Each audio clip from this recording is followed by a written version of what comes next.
बड़ा है ना। मम्मी बोली कि खिड़की के बाहर है ना बहुत बड़े बड़े घर दिखते हैं, आकाश जितने ऊंचे, और बहुत सारी गाड़ियाँ और इतने सारे लोग। मुझे जाने का है उधर मुंबई में।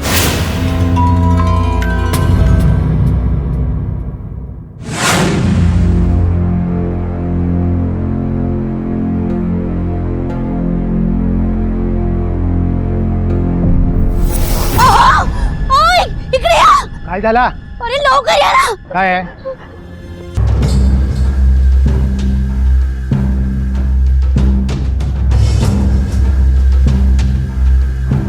आप लोग यहीं रुकिए।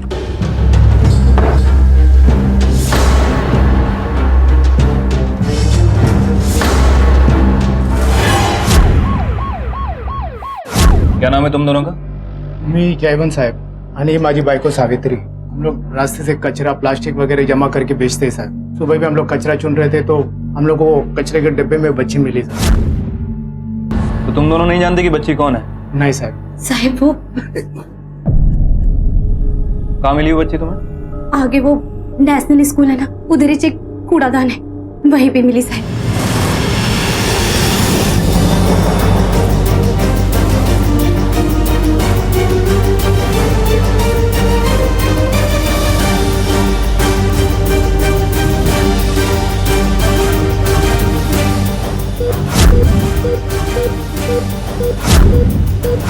बच्ची को बहुत ही बुरी तरह पीटा गया है, स्पेशली सर पर।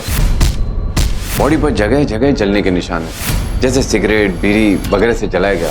सर पर, चेहरे पर और टांगों पर काटने के निशान है। फिलहाल तो स्टेबल है, लेकिन सिचुएशन बहुत ही क्रिटिकल है। कुछ जख्म के निशान पुराने और कुछ नए।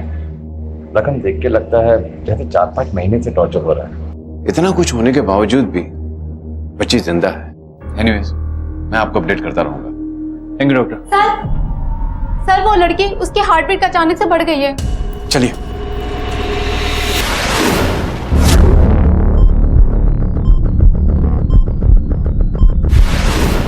बचपन, सपनों से भरा उम्र का वो पड़ाव जब उम्मीदों के चश्मे से सारी दुनिया खूबसूरत नजर आती है। बदकिस्मती से कोमल और निष्कपट बच्चे बड़ी आसानी से औरों पर भरोसा कर लेते हैं और उनकी इसी मासूमियत का फायदा उठा कुछ दरिंदे उनका शोषण करते हैं।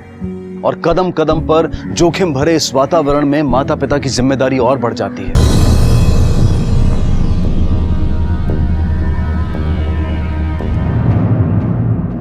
जिस वक्त तो बच्ची वहां मिली उस वक्त आसपास कोई था?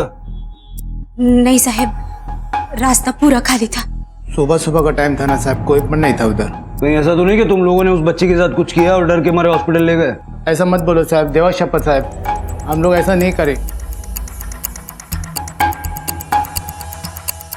तुलसी टेलर, कोल्हापुर। इसे बैग में रखो।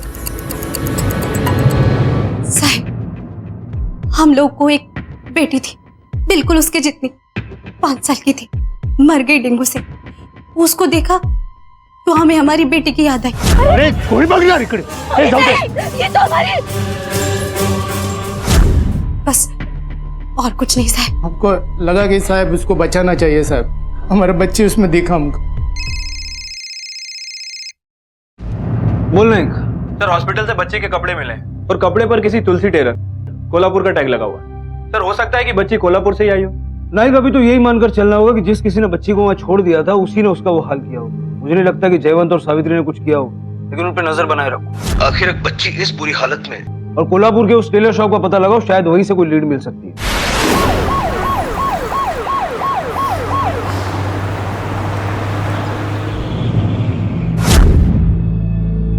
एक्सक्यूज मी, इस टैग को जानते हैं? हाँ हाँ, ये मेरा ही है।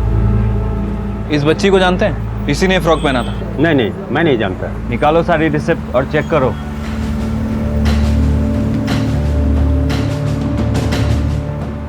हाँ साहब, ये मिल गई।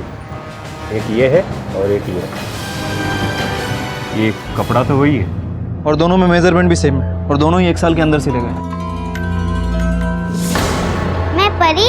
नहीं नहीं, मैं राजकुमारी। ये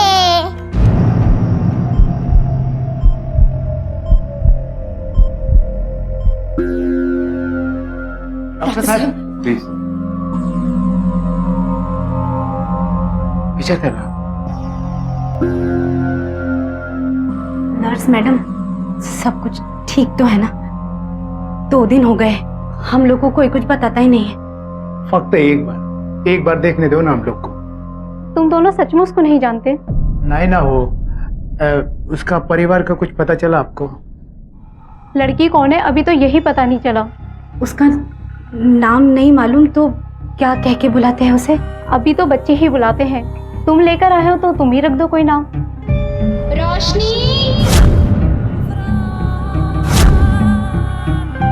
रोशनी रोशनी कह के बुला सकते हैं क्या? ठीक है, तो आज से उसका नाम रोशनी।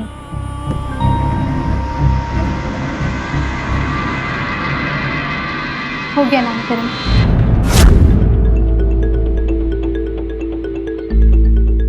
हेलो सर, पिछले 1 साल में 2 लोगों ने उस कपड़े से अपनी ड्रेस सिलवाई है। दोनों का एड्रेस मिल गया, हम वहीं जा रहे हैं।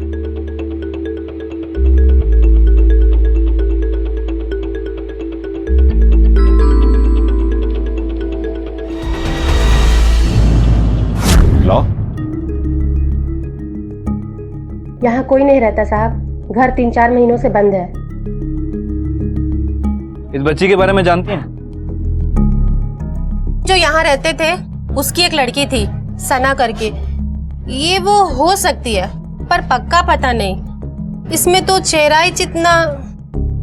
अच्छा, ये लोग कहाँ गए, कुछ बता सकती हैं? नहीं साहब, पर यहाँ अब्बास और उसकी बाइको मुन्नी रहती थी। उसके 3 बच्चे थे। और हाँ, ये बीच वाली के जैसे दिखती है साहब। अभी कहाँ है? सर, बाप तो पुलिस के डर से गायब है। और माँ, वो तो किसी लायक की नहीं थी। अरे साहब, उसको तो बच्चे संभालना आता ही नहीं था। उसको ऐसा लगता था कि सब उस पर लट्टू हैं। आदमियों के साथ कुछ ज्यादा ही हंसती बोलती थी। अब्बास के गायब होने के बाद साहब, मुन्नी भी घर से गायब है बच्चों के साथ। अच्छा, आपको इनके कुछ रिश्तेदारों के बारे में पता है? रिश्तेदार का तो पता नहीं साहब। हाँ, लेकिन मुन्नी मीरज की थी। वो चंदनवाड़ी में रहती थी, मंदिर के बाजू में। ये तो जानते हैं, ये आपकी नवासी सना हो सकती है। नहीं साहब, नहीं जानते। मुन्नी और अब्बास किधर हैं और उनके बच्चे, पता है कुछ उनके बारे में? संबंध तोड़ दिए थे हमने, सारी इज्जत मिट्टी में मिला दी। दूसरे धर्म में शादी करना हमारे यहाँ नहीं चलता। साहब, सब ठीक तो है ना? गप गया, क्या करने का मेरे को? उसने जो माँ बाप के साथ किया ना, उसका पाप मिल रहा है उसे। 1 साल पहले आई थी मदद की भीख मांगने। क्यों मदद चाहिए थी उसे? अलग होना चाहती थी अब्बास से। रोज मारता पीटता था शराब पीकर। और आपने मदद नहीं की उसकी? क्या करते साहब? पति है, मारता है, इसमें क्या? सिर्फ आप जैसे लोगों के कारण औरतों की हालत है। खैर, मुन्नी अब्बास का कोई कॉल आए या उनके बारे में कुछ पता चले, पुलिस स्टेशन आकर बताइए। मुन्नी की कोई तस्वीर है? कोई फोटो तो ढूंढ के दे देना। फोटो दीजिए। गायकवाड़ साहब, हमें आसपास के एरिया में पूछताछ करनी होगी। हो सकता है कि मुन्नी से रिलेटेड कुछ मिल जाए। साहब, मुन्नी 6 महीने पहले मिली थी। बोली बच्ची को लेके अब्बास के पास जा रही है करके। अब्बास के पीछे और बाकी 2 बच्चे? वो नहीं मालूम साहब, उसके पीछे पुलिस पड़ी थी, वो रेप केस के मामले में। साहब, मेरी मुन्नी ठीक है ना साहब? सर, मुन्नी के 3 बच्चे हैं, सोनू, सना और जोया। सोनू 7 साल का है, जोया 2 साल की और सना 5 साल की। इसका मतलब जो बच्ची हॉस्पिटल में एडमिटेड है वो सना हो सकती है। हो सकती है सर, क्योंकि कोल्हापुर में मुन्नी के कैरेक्टर पे बहुत सारे लोगों ने उंगलियां उठाई। बट सोचने वाली बात यह है कि अगर मुन्नी कोल्हापुर से है तो सना मुंबई कैसे आई? नहीं, कहीं ऐसा तो नहीं है कि ये मुन्नी अपने सारे फैमिली को खत्म करके पैसे वैसे लेके भाग गई और एक सना ही है जो बच गई। हो सकता है सर, क्योंकि अब तक के बयान में अब्बास और मुन्नी, इन दोनों के रिलेशन अच्छे नहीं है और मुन्नी अब्बास से अलग भी होना चाहती थी। अलग होना चाहती थे अब्बास से, रोज मारता पीटता था शराब पीकर। बट सर, एक बात समझ में नहीं आ रही, अब्बास के कोल्हापुर छोड़ने के बाद मुन्नी और बच्चे उसी के साथ क्यों होली? साहब, वो मुन्नी अब्बास के पीछे गई थी साहब। जो आदमी उसको मारपीट करता था, जिससे वो अलग होना चाहती थी, उसी के पास चली गई। अपने हस्बैंड से छुटकारा पाने का मौका उसने खुद ही गवा दिया। मुझे लगता है कि उसने अपनी माँ से झूठ बोला। उसका किसी और आदमी के साथ चक्कर होगा जिसके साथ वो भाग गई है और अपने बच्चों से छुटकारा पाने के लिए उसने बच्चों को मार दिया। सर अगर ऐसा हुआ तो और भी प्रॉब्लम हो सकती है, क्योंकि बात रोशनी और सना की नहीं है। हमें मुन्नी के बच्चे सही सलामत हैं ये भी देखना है। नहीं, हमें अब्बास को ढूंढ निकालना होगा। कोल्हापुर में एक रेप केस में अक्यूज था ना अब्बास, उसकी फोटो वहीं से मिल जाएगी। क्या सोच रहे हैं सर? अब्बास के साथ एक और बंदा था ना जो अक्यूज था। हाँ सर। कोल्हापुर पुलिस से बात करके उस बंदे से पूछताछ करवाओ, हो सकता है वो जानता हो कि अब्बास कहाँ गया। Okay sir.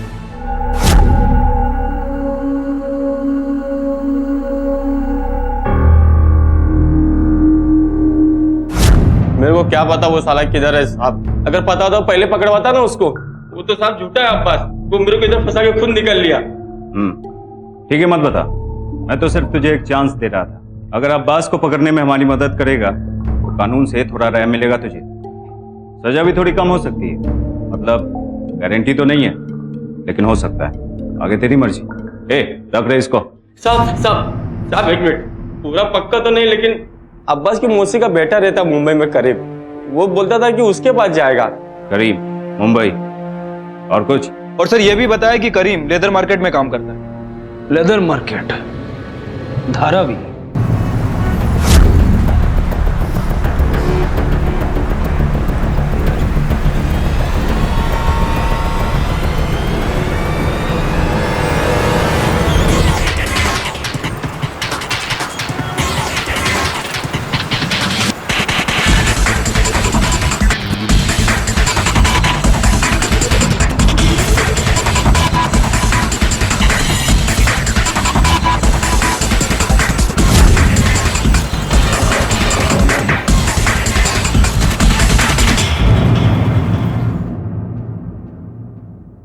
सब लेकिन काय को सब मैं निर्दोष है सब, मैंने कुछ नहीं किया सब।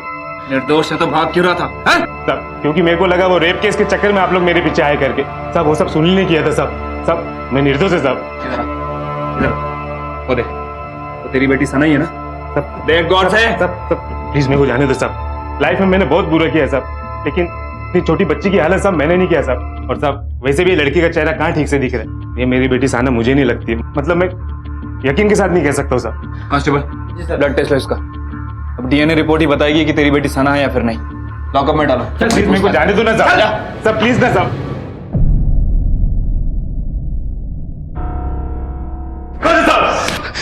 हॉस्पिटल में पड़ी हुई बच्ची को नहीं पहचानता, अपनी बीवी को तो पहचानता ना, ये याद दिलाएं। तो कैसे भूलूंगा साहब, ये बाजार औरत है। नाटक बंद कर। ये मुंबई आए थे ना तेरे से मिलने? ये आई तो थी, लेकिन सब मुझसे मिलने नहीं, किसी और काम से आई थी। किस काम से आई थी? किस काम से आई थी बोल? साहब मुझे मुंबई में आए सिर्फ 2 महीने हुए कि करीम ने मुझे बोला कि चल तुझे घुमा के लाता हूं, तो वो मुझे रेड लाइट एरिया लेके गया साहब। और उधर देख अब्बास, तो जन्नत में लाया हूं, जो आइटम पसंद है चला जा। हाय हीरो, इधर आ। क्या अच्छी नहीं लगी क्या मैं तुझे? देखो मेरे से अच्छी कोई मिलेगी भी नहीं। आना, रुक जा जरा, किधर जा रहा है जाना? चल बे। ए दरवाजा खोल, तेरे नहीं कर मेरा काम।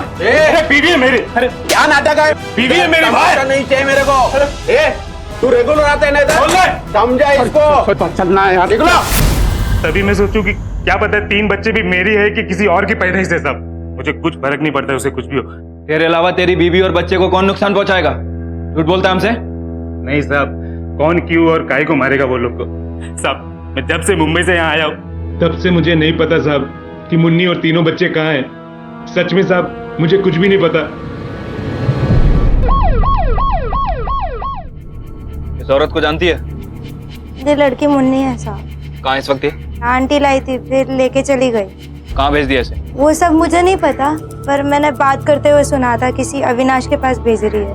कौन है अविनाश? और तेरी आंटी का नाम क्या है? रजनी देवी साहब। वो घूमती रहती है धंधे के लिए, कभी कोल्हापुर, कभी राजस्थान और कभी गोवा। इस बच्ची को जानती है? ये मुन्नी की बच्ची सना हो सकती है। मुन्नी की बच्ची? साहब मुन्नी को कोई बच्चा नहीं था, वो अकेली थी। मैं जीत गई।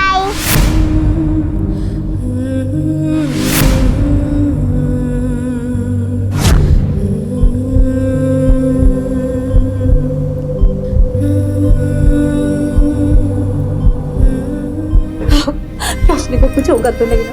काय नाही होणार आहे, तू काळजी करू नकोस मैडम क्या हो मैडम? आप तो बोले कि रोशनी एकदम ठीक है, फिर अचानक अभी नहीं। आप बोले थे। ऐसी नाजुक हालत में रोशनी और सना की एक एक सांस किसी चमत्कार से कम नहीं थी। उसका इलाज कर रहे डॉक्टर, नर्सेज और एक नया जीवन देने वाले सावित्री और जयवंत, देखते ही देखते सभी के दिलों में उसने अपनी एक खास जगह बना ली थी।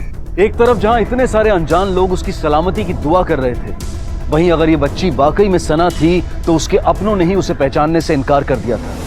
इसे वक्त की विडंबना नहीं तो और क्या कहें? क्या रोशनी ही सना थी? अगर हाँ तो कहां थी उसकी मां मुन्नी? कहां थे उसके भाई बहन? क्या वो जीवित थे, सुरक्षित थे, या फिर किसी खतरे में थे? सर ये रजनी ग्रांट रोड में रहती है, धंधा उसका पति संभालता है, कभी कभार ही वहाँ पे आती है। और सर पूछताछ से पता चला है कि मुन्नी किसी अविनाश नाम के आदमी के साथ। मैंने बात करते हुए सुना था किसी अविनाश के पास भेज रही है। अविनाश कोई दलाल होगा, कहाँ है वो? सर कहाँ है और कौन है अभी तक पता नहीं चला। इस रजनी के ग्रैंड रोड वाले घर का सर्च वारंट निकलवाओ और कोना कोना चेक करो, वहां से हमें कोई लीड मिल सकती है जो हमें रजनी या मुन्नी तक पहुंचा सकती है। Okay sir.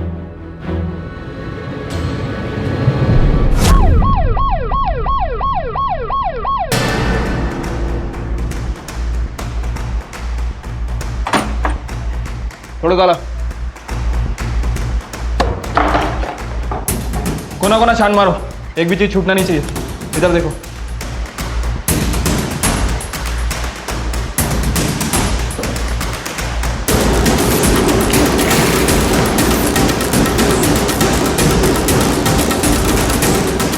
अडिल। जी सर। ये सिम कार्ड बोलो, इसके रिकॉर्ड्स निकलो। रजनी देवी के घर से मिले सिम कार्ड के कॉल रिकॉर्ड्स सर, इसमें अविनाश का नंबर भी है और ये राजस्थान का नंबर बता रहा है सर। लोकेशन ट्रेस की तिजारा जिले का बागोर गांव बता रहा है। नाइक, लोकल पुलिस से कांटेक्ट करके अविनाश के ट्रायंगुलेशन डिटेल्स उनको दो, हमें आज ही राजस्थान के लिए निकलना होगा। Okay sir.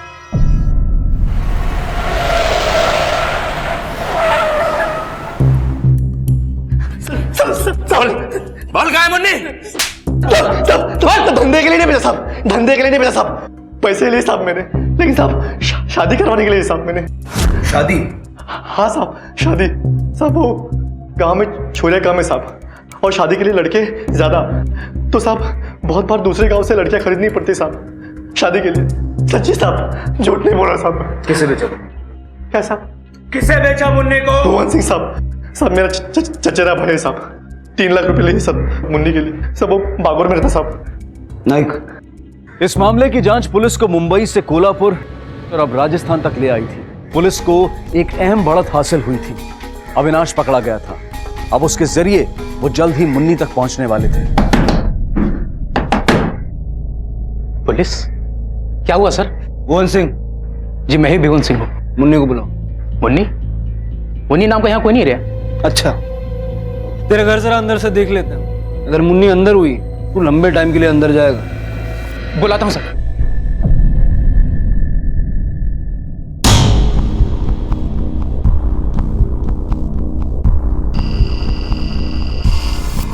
मुन्नी, मेरठ से कोल्हापुर, कोल्हापुर से मुंबई, मुंबई से यहाँ राजस्थान, काफी लंबा सफर तय किया तुमने।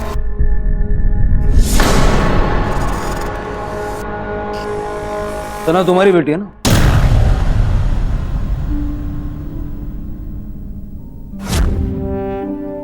ये हमें मुंबई के एक कूड़ेदान में मिली थी, बुरी हालत में।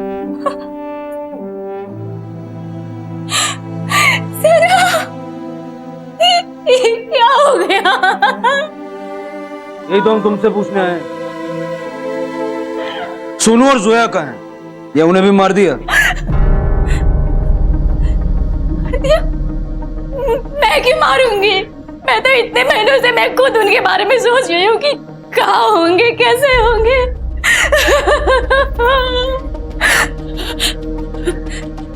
उस घटिया औरत ने मुझे मेरे बच्चों से दूर किया। कौन सी घटिया औरत? वो रजनी, धंधा करती है वो, मेरी जिंदगी बर्बाद करके रख दी और अब मेरे बच्चों को मुझसे छीन लिया।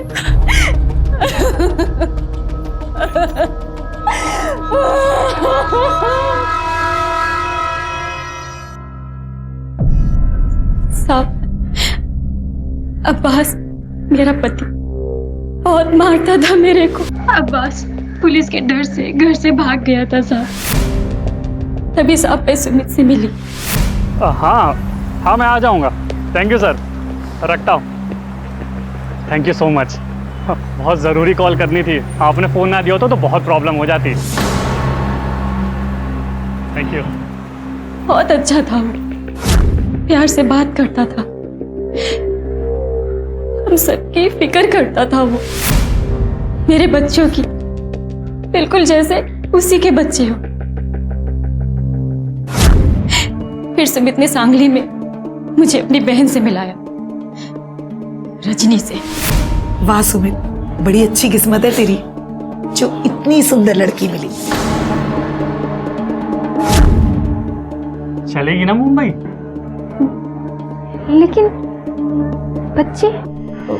बच्चों को एक हफ्ते बाद ले जाएंगे। अरे लक्ष्मी है ना, दीदी की बेटी, वो संभाल देगी, टेंशन ना लो।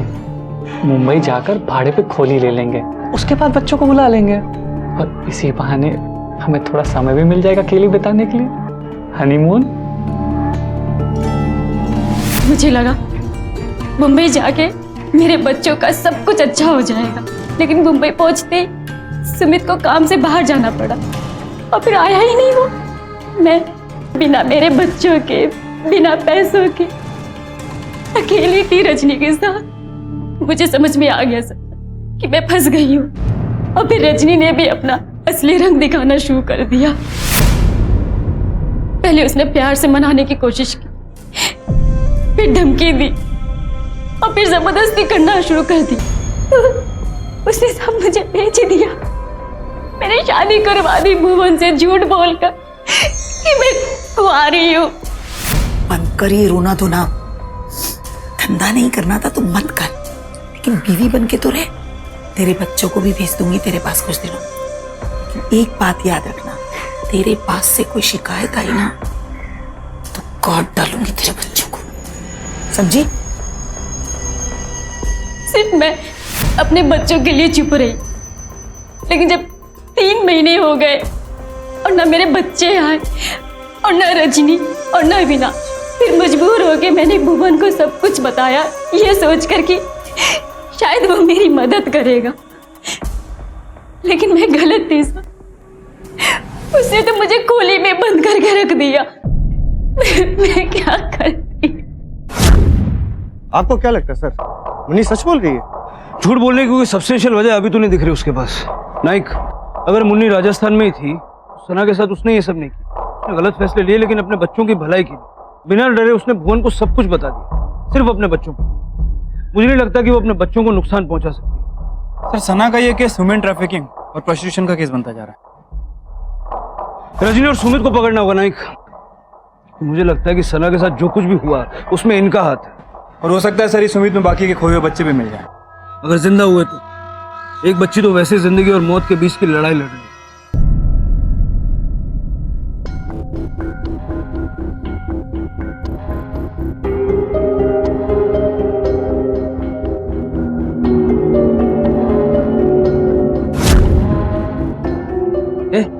कौन है तू? यहाँ क्या कर रही है? वो बच्चे को देख रही थी। देख लिया ना, चल जा। एक और रोशनी मौत से लड़ रही थी, पर उसकी हिम्मत देखकर ऐसा लग रहा था कि वो मौत से नहीं, मानो वो अपने साथ हुए हर अत्याचार का मुंह तोड़ जवाब दे रही हो।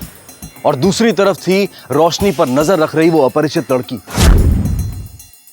वहीं मुन्नी के बयान के बाद पुलिस ने अपनी जांच कुख्यात रजनी देवी की खोज पर केंद्रित कर दी, और पुलिस के इस काम को अंजाम देने में उनकी मदद करने वाला था अविनाश, रजनी का सहायक, जो कि राजस्थान में पकड़ा गया था। मुझे क्यों मार रहे हो साहब? मैंने तो मुन्नी को हाथ तक नहीं लगाया साहब, मैंने तो उसके भले के लिए शादी करवाई साहब। उसके भले के लिए या फिर पैसे लेकर अपने भले के लिए? मुन्नी के बाकी के 2 बच्चे कहाँ हैं? मुझे नहीं पता साहब, मैं तो उससे मिला भी नहीं साहब, सच्ची बोल रहा हूँ साहब। सुमित का? सर जी मुझे नहीं पता साहब, वो लोग सब मुंबई में होंगे सर, मैं नहीं मुंबई गया साहब। सर रजनी का जो उसने नंबर दिया था वो डीएक्टिवेट है। क्या रे? सब मुझे नहीं मालूम साहब, सब वो नंबर बदलते रहती साहब। ठीक है, इसको ये रहने दो, खाना पीना मत देना, सोना भी मत देना। जब लॉकअप के चूहे परेशान करेंगे तो शायद याद आ जाएगा। साहब साहब साहब लॉज साहब, वो जेपी लॉज में अक्सर रुकती है साहब, आपको वहीं से उसका नंबर मिल जाएगा साहब। सच्ची बोल रहा साहब इस बार में।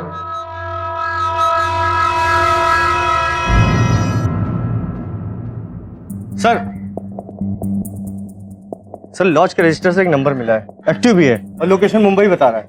सर ये रजनी बड़ी शातिर लगती है, अगर मुंबई में भनक हो गई कि हम उसे ढूंढ रहे हैं तो इस बार फिर से हाथ से निकल जाएगी। नहीं नायक, अब तक वो औरों को फंसा दी रही है, अब उसके फंसने का टाइम आ गया।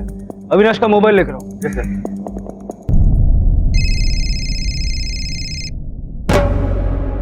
हेलो हेलो रजनी आंटी कैसी हैं? मैं अविनाश बोल रहा हूँ। वो बहुत दिनों से आपसे बात नहीं की ना, तो वो तुझे मेरा नंबर किसने दिया? वो लॉज से, वो है ना धनसुख भाई, उनसे लिया। आपका नंबर लग नहीं रहा था ना। काम बोल काम। दो बहनें, एक 18 की है और एक 20 की है, देखने में एकदम A1 है, समझ रहे हो ना आप? चल डन, परसों मिल लॉज के बाहर 5:30 बजे। ठीक है आंटी।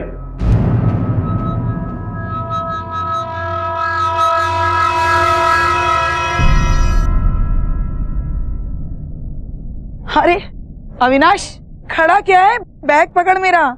इस सब की कोई जरूरत नहीं है, वापस मुंबई जाने का टाइम आ गया, चलो। अरे लेकिन आप सब सुनिए तो मेरी बात सुनिए। सब और मत मारो, सब मत मारो, सब हार्ट का प्रॉब्लम है साहब, फालतू में मर जाऊंगी। कुछ नहीं होगा तेरे दिल को, पत्थर का दिल है तेरा। इतनी सारी जिंदगियां बर्बाद कर दी, कुछ हुआ? मुन्नी के बच्चे का, सोनू, सना और सोया। साहब मेरे पास 2 ही बच्चे थे, एक वो लड़का और एक वो सबसे छोटी वाली जोया। साहब मैं तो बिजनेस के लिए बाहर जाती थी, वो प्रोमिला को रखा था साहब उनकी देखभाल के लिए। टांगली से बच्चों को मुंबई ले जाकर खिला पिला रही थी, बेचना चाहती थी ना उन्हें? हाँ साहब, पर साहब कसम से मेरे को नहीं पता वो बच्चे कहाँ हैं। मैं बाहर गई थी, भोपाल गई, उसके बाद कोल्हापुर, फिर वहां से गोवा। वहां से मैंने प्रोमिला को फोन भी किया था साहब, लेकिन वो फोन ही नहीं उठा रही थी। फिर मैंने एक आदमी को भेज के घर में दिखवाया, वो बोला कि घर लॉक्ड है। मेरे को नहीं पता।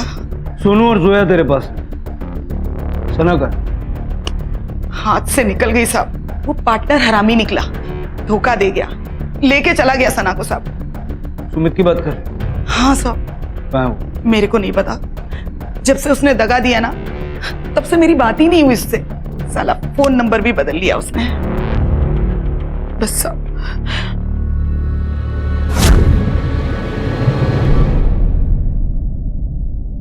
क्या पता किस चीज की बनी है वैन, अच्छा है कि हार नहीं मानती।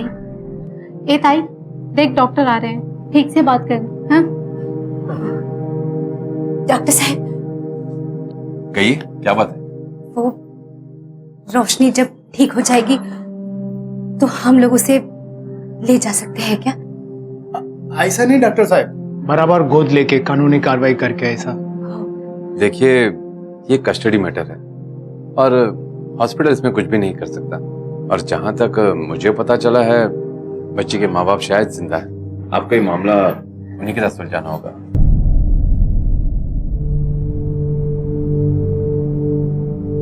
जहां एक तरफ अनेकों निसंतान दंपत्ति रोज बच्चे की चाह में दुआ करते हैं, वहीं कुछ लोग अपने बच्चे होने के बावजूद उनकी उपेक्षा करते हैं। ये केस इतना संगीन था कि जल्द ही मीडिया की सुर्खी बन गया। हॉस्पिटल में मौत से जूझती इस मासूम बच्ची को देखकर लोगों का दिल संवेदना से भर गया और जल्द ही उसकी सलामती की दुआ करते हुए लोगों ने भारी मात्रा में तोहफे और खत भेजने शुरू किए। उसके इलाज के खर्च के लिए चंदा इकट्ठा किया जाने लगा और कई लोगों ने उसे गोद लेने की भी इच्छा व्यक्त की। सना की पहचान अब सभी के सामने थी, पर फिर भी वो लोगों के लिए रोशनी थी। रोशनी संघर्ष की, रोशनी उम्मीद की, रोशनी जीवन की।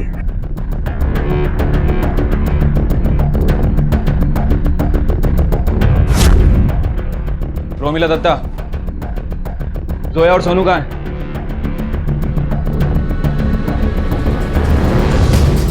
पकड़ो इसे। सर मेरे को नहीं मालूम।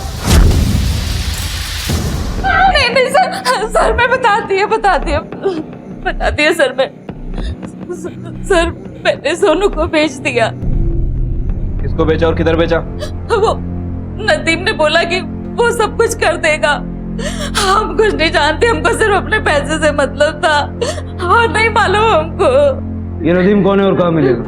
सर ये सब्जी बेचता है, वो ग्रांड रोड वाला घर है ना रजनी का, वो उसी के पास। वो लोग बच्चों से भीख मंगवाता है साहब, हमेशा डिमांड अच्छी रहती है बच्चों की। किसको बेचा? 1 लाख को। नवी मुंबई में वो भीख मंगो की रैकेट चलाता है। मेरे को अच्छा भाव मिल रहा था तो बेच दिया। बच्चे क्या सब्जी तरकारी है जो अच्छा भाव मिल रहा था तो बेच दिया? तू तो लंबे टाइम के लिए अंदर जाएगा, लेकिन उसके पहले तू हमें 1 लाख तक पहुंचाएगा, समझा? सना और सुमित किधर है? सना सर वो छोटी बच्ची ना 5 साल की बीच वाली सोनू की बहन। हाँ वही।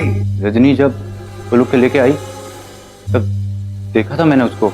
मैंने प्रोमिला को बोला था कि इनको बेच देंगे, लेकिन बाद में पता चला सुमित वो बीच वाली को उठा के भाग गया। बाद में एक दिन मेरे को वो छोकरी राजा के साथ दिखी। राजा कौन? सर वो टैक्सी चलाता है, वो धंधे वाले को घुमाता है सर। वो माहिम, वली बीच, प्रवादी बीच में। मैंने सुना था वो भी बेचने वाला है छोकरी को कहीं पे।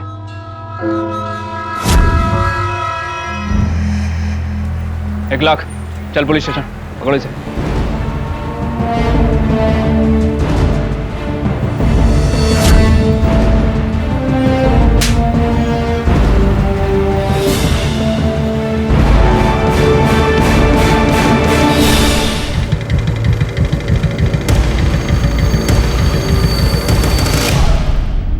सर सारी फॉर्मेलिटीज हो चुकी हैं। आज से सोनू और जोया दोनों ही एनजीओ में रहेंगे। Okay sir. सना हमारे पास ही थी कुछ दिन के वास्ते, गोद लेने वाले थे हम उसको। हमारा कोई बच्चा नहीं है ना। तुम जानती हो तुम्हारा पति क्या काम करता है? धंधा करने वाली औरतों को अपनी टैक्सी में घुमाता है, पिकअप एंड ड्रॉप। उसका किस किस से कनेक्शन है ये सब हम जानते हैं, इसलिए हमें ये मत बताओ कि वो सना को घर गोद लेने के इरादे से लाया था। नहीं साहब, ये सच नहीं है, कसम से। उसने मुझे यही बोला और तभी तो मैं बहुत खुश थी। फिर क्या हुआ सना को? साहब मुझे कुछ नहीं मालूम। जैसे मुझे पता चला कि राजा का किसी और के साथ चक्कर चल रहा है, मैं उसे छोड़ अपनी अम्मी अब्बू के पास मुमरा लौट गई। सना को भी वही छोड़ दिया। मतलब तुम्हें नहीं मालूम कि सना कहाँ है? टीवी वगैरह नहीं देखती तुम? मुंबई सेंट्रल हॉस्पिटल में एक बच्ची है, जानती हो इसके बारे में? ये सना है? किसने किया ये? हमें लगा तुम्हें पता होगा, आखिर तुम ही छोड़ के गई थी ना उसे राजा के पास। ठीक है, जाओ।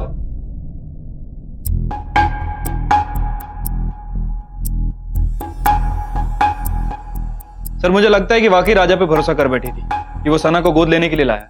बच्ची के बिकने तक घर पे जो रखना था, इसके लिए ये बहाना बनाया होगा। सर राजा की बीवी को पता नहीं कि वो कहाँ है। टैक्सी भी कई दिनों से बंद है, फोन भी बंद है। सर पता करता हूँ इस राजा के बारे में।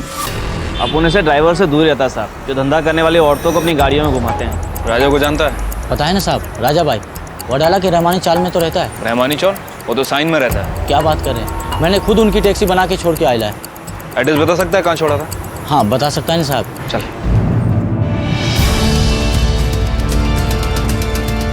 नहीं चल अंदर, वर्दी पकड़।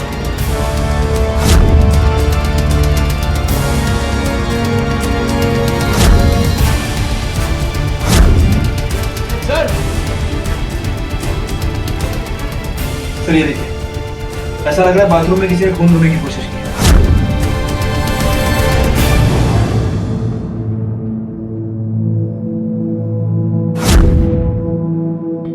सर बच्चे के कुछ कपड़े मिले हैं।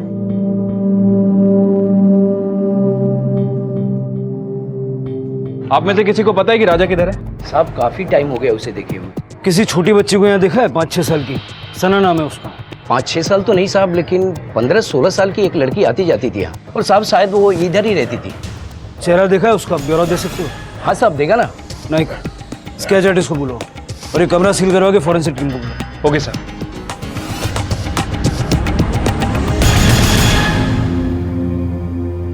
सर ये फॉरेंसिक रिपोर्ट। सर रिपोर्ट के हिसाब से सना उस दिन रूम में ही थी। बाथरूम में गिरा खून सना का ही है। नहीं कि 15 साल की लड़की, ये है कौन? सर कहीं ऐसा तो नहीं कि बीवी के जाने के बाद सना को इस लड़की के पास राजा ने छोड़ा?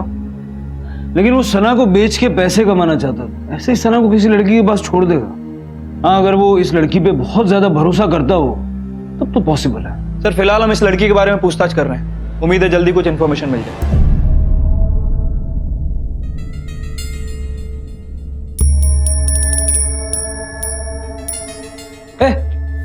रुक, कौन है तू? वो न्यूज़ में इस बच्चे के बारे में देखा था और मैं इधर आई थी तो सोचा एक बार उसे देख लूं। ठीक है, नेक्स्ट टाइम से परमिशन लेकर आने का। ये लड़की ठीक तो हो जाएगी ना? क्या मालूम, सब ऊपर वाले के हाथ में। अच्छा चल तू चल यहाँ से।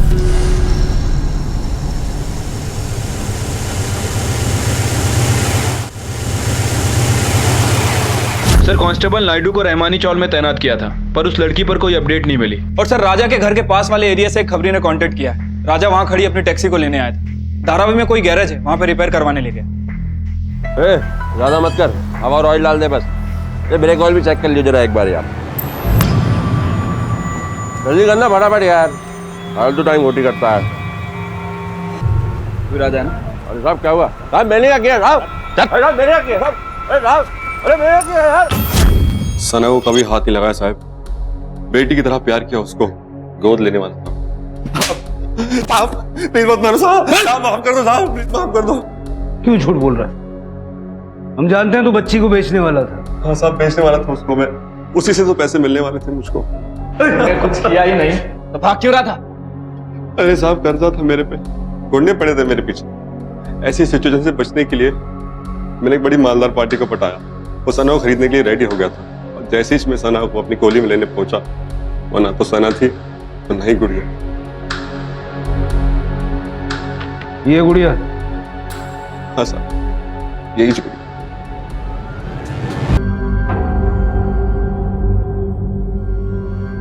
डॉक्टर साहब,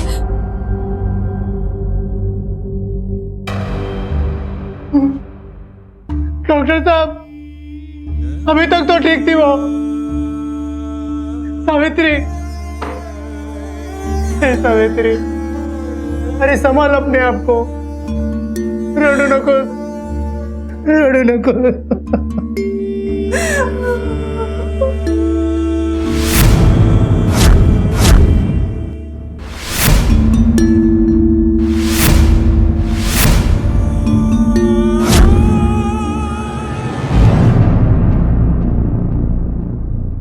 बोल रहा है सर वो Sana, sir she is no more. Sir एक कार्डियक अरेस्ट है और इस बार वो बच नहीं पाई। इस न्यूज को बाहर फैलने मत देना। Okay sir.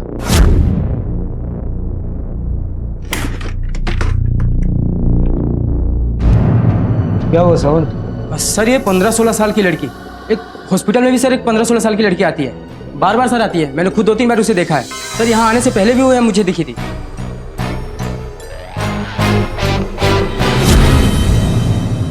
सर आपको लगता है वो लड़की आएगी? जरूर आएगी सावंत, नजर रखो। अगर उस लड़की को सर पता चल गया हो तो? नहीं हो सकता, क्योंकि मीडिया में अभी तक ये खबर छपी नहीं है और उसे पता है कि सना की हालत काफी क्रिटिकल है। तुम वहां नजर रखो, मैं इधर हूँ। जी सर।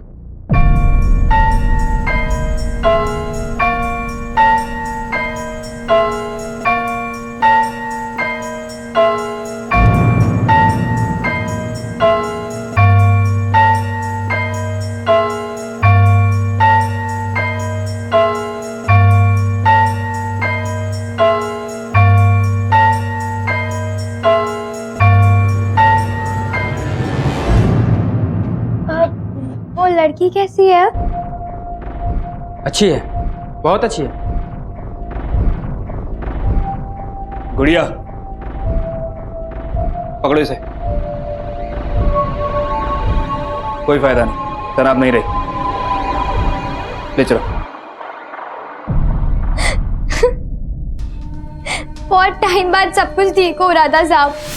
मेरे को मेरी फैमिली मिलने वाली थी, मैं, राजू, सना। उसने मेरे से वादा किया था कि वो मेरे से शादी मनाएगा, लेकिन फिर वो चला गया, 1 महीने तक नहीं लौटा। बोला था कि उसके पीछे गुंडे पड़े हुए, कर्जा था उसके ऊपर साहब, और इसीलिए वो पैसे जमा कर रहा था। उसी ने कहा था कि सना का ध्यान रखना। मेरे को अच्छी लगती थी। बाद में मैं बहुत डर गई साहब। राजू को ढूंढते हुए कुछ गुंडे आए थे, उन्होंने मुझे भी धमकी दी थी। मेरे को लगा कि राजू मेरे को धोखा दे के भाग गया। उसने मेरा फायदा उठाया, मुझे गुस्सा आ गया और ऊपर से सना उसे खांसी बुखार था, चुप होने का नाम ही नहीं ले रही थी, रोई जा रही थी। उसके बाद मैंने उसे कूड़ेदान में फेंक दिया।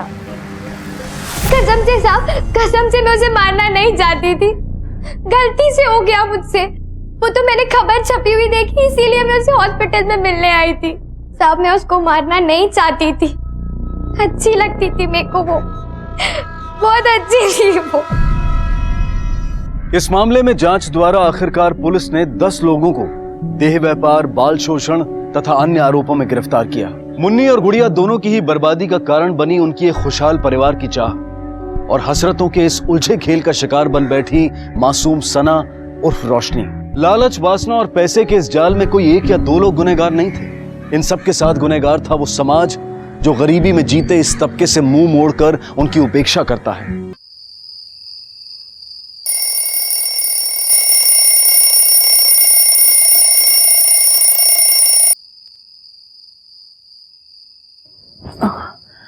सुनिए, उठिए ना, 4 बज गए।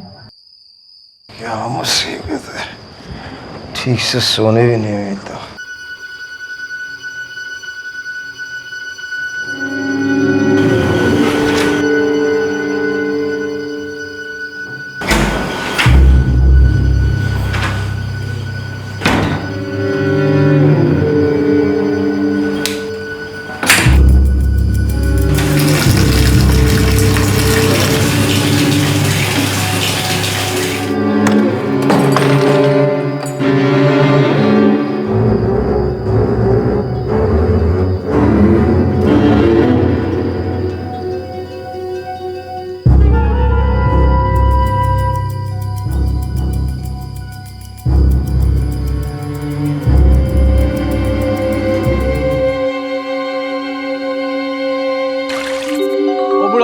अरे सुनना बुढ़ाऊ, अगर नहीं देखेगा तो रोज कचरा साफ करना पड़ेगा। रस्सी जल गई लेकिन ऐठन अभी नहीं गया। कहते हैं कि इंसान की पहचान उसके व्यक्तित्व और उसके विचारों से ही होनी चाहिए, ना कि इस बात से कि वो कौन है, कहाँ का रहने वाला है, किसका बेटा है, किसका भाई है या किसकी बहन है। दुनिया में सबसे बड़ा रिश्ता होता है इंसानियत का, और इंसानियत ही हम सब की पहचान है।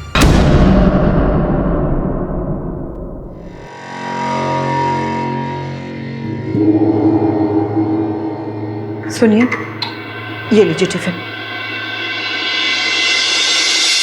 आप कुछ करते क्यों नहीं? आखिर कब तक ऐसा चलता रहेगा? हम चाहे कुछ भी कर लें, हमारी किस्मत बदलने वाली नहीं है। कहाँ जा रहे हो सुमेधा? इससे कहीं बाहर मत जाने दो। लेकिन पापा। लेकिन कुछ नहीं, हम जो कह रहे हैं वो सुनो। रोज कोई ना कोई तमाशा होता है, कोई नया झमेला नहीं चाहते। मम्मी पापा को समझाओ ना, हम कब तक लोगों से डर कर ऐसे घर में कैद होकर रहेंगे? तेरे पापा ने हमसे ज्यादा दुनिया देखी है, जो तेरे पापा बोलेंगे वही इस घर में होगा। हे भगवान, टिफिन।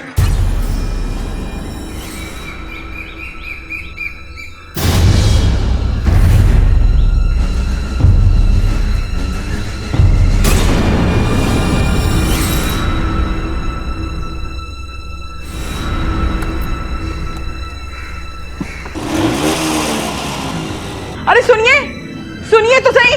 अरे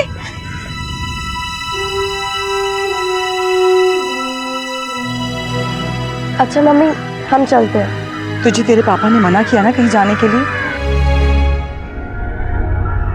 सुमेधा,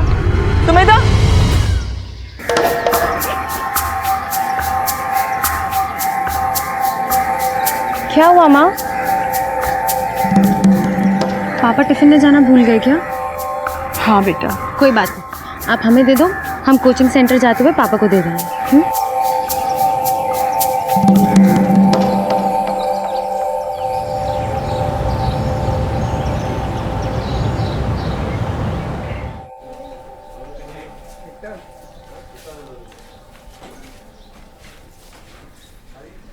अरे तुम यहाँ क्यों आई? पापा टिफिन ले जाना भूल गए थे, वही देने आई। तो हमें फोन करके बाहर बुला लेती। अब तो हम आ गए ना, आप खाना टाइम पे खा लेना, हम चलते हैं।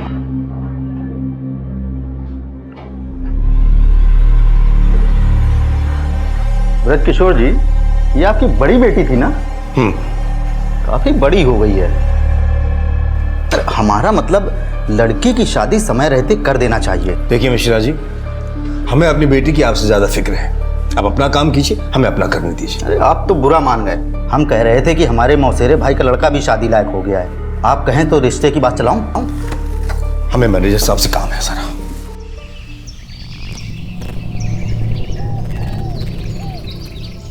घर के आंगन में तुलसी का पौधा होना बहुत शुभ माना जाता है ना? आप गौड़ ब्राह्मण हो? जी हम भी गौड़ ब्राह्मण ही हैं। हमारे बहन का बेटा बड़ी कंपनी में मैनेजर है। कहो तो आपकी बड़ी बेटी रोहिणी, उसकी शादी के लिए वहाँ पे बात चलाओ। अभी हम उसकी शादी नहीं करना चाहते। क्यों?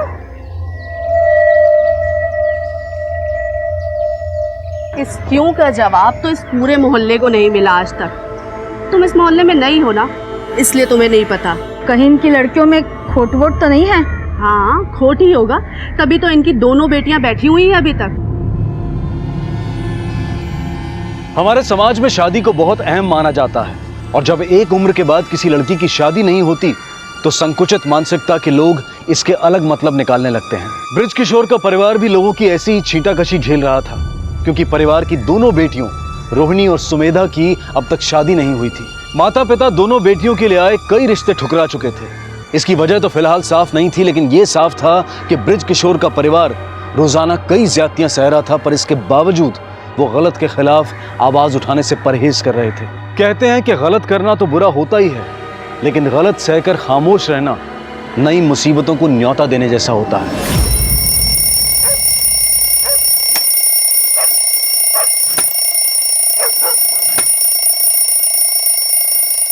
अब सुनिए, आज आप रहने दीजिए, हम साफ कर देते हैं। नहीं, तुम रहने दो, मैं कर लूंगा।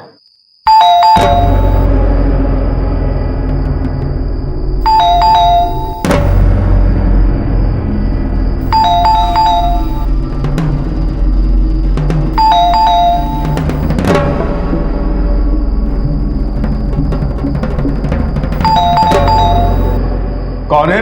पुलिस, दरवाजा खोलिए। पुलिस? अभी?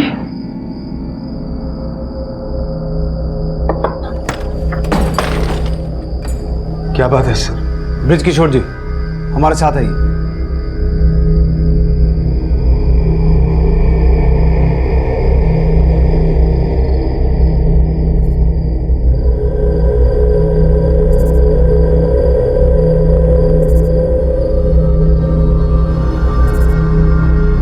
आपके पड़ोसियों ने हमें फोन किया था कि आपके घर के पास से कुत्तों के भौंकने की आवाजें आ रही है। जब यहाँ आके देखा तो कुत्ते ये गड्ढा खोद रहे थे और गड्ढे में से इस बच्चे की लाश मिली। किसका बच्चा है ये आप क्या बोल रहे हैं सर? हमें नहीं मालूम ये किसका बच्चा है सर। लेकिन बच्चे की लाश आपके घर के पास से मिली है। बच्चे को मार के यहाँ क्यों गाड़ा? हमने नहीं मारा इसे सर, हम इस बच्चे के बारे में कुछ नहीं जानते। हम सच कह रहे हैं सर, कोई हमें फंसाना चाहता है। आप आइए सर हमारे साथ, हम आपको कुछ और दिखाते हैं। आइए आइए सर, आइए यहाँ आइए। ये हमारा स्कूटर देखिए सर, इस पर जो कुछ जनाब जनाब लिखा हुआ है ये सब हमारे पड़ोसियों ने लिखा हुआ है सर।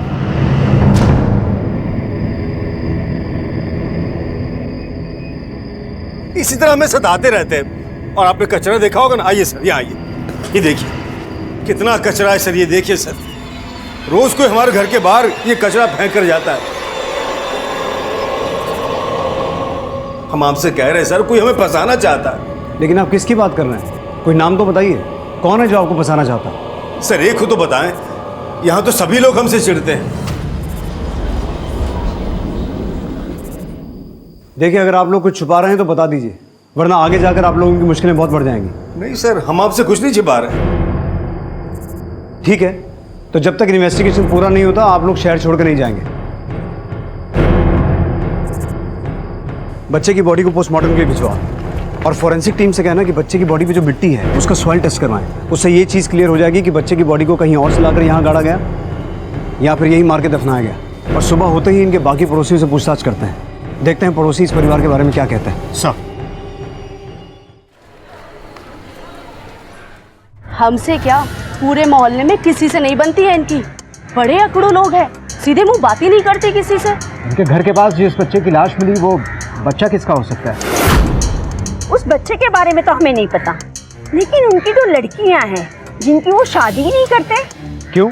होगा कुछ उनका चक्कर वक्कर। तो आपके कहने का मतलब है कि जिस बच्चे की लाश मिली वो उन 2 बेटियों में से किसी का हो सकता है? नहीं नहीं सर, इनकी बेटियां पेट से नहीं हो सकती। अगर पेट से होती तो छिपाते कैसे ये? सर, ब्रिज किशोर के घर के पास जिस बच्चे की लाश मिली वो 1 से 2 महीने का होगा। अगर ये बच्चा अनवांटेड था तो मामला 8-10 महीने पुराना रहा होगा। ब्रिज किशोर के पड़ोसियों का कहना है कि ये फैमिली अपनी दोनों बेटियों की शादी करवाने में इंटरेस्टेड नहीं रही। अगर इस बच्चे का डीएनए इन दोनों लड़कियों से मैच करवा के देखा जाए तो? नहीं सिन्हा, जब तक कुछ स्ट्रॉन्ग एविडेंस ना हो कोर्ट भी उन लड़कियों का डीएनए टेस्ट करवाने की परमिशन नहीं देगा, क्योंकि ऐसे केसेस में लड़कियां अगर इनोसेंट भी हों तो भी सोशली एक्यूज समझी जाती हैं, जो कि एथिकली करेक्ट नहीं है। फिलहाल तुम इस फैमिली पर नजर रखो, उनसे जुड़ी हर इन्फॉर्मेशन निकालो, देखो शायद कोई क्लू मिले। और ये भी पता करना है कि इस मोहल्ले में कोई ऐसा है क्या जो इस फैमिली को बदनाम करने के लिए ऐसा कोई कांड करे। तब तक मैं ब्रिज किशोर के ऑफिस होके आता हूँ। सर सुनिए, भगवान पे भरोसा रखिए। जब हमने कुछ किया ही नहीं है तो हमें क्यों कोई फंसाएगा? तुम जानते नहीं हो बसो, ये पुलिस के चक्कर बड़े बुरे होते हैं। और इसी डर से आपने पुलिस कंप्लेंट नहीं की, लेकिन अब हमें समझ में आया कभी कभी ज्यादा सहन शक्ति ना मुसीबत का घर बन जाता है। पता नहीं भगवान हमसे कौन से जन्म का बदला ले रहा है।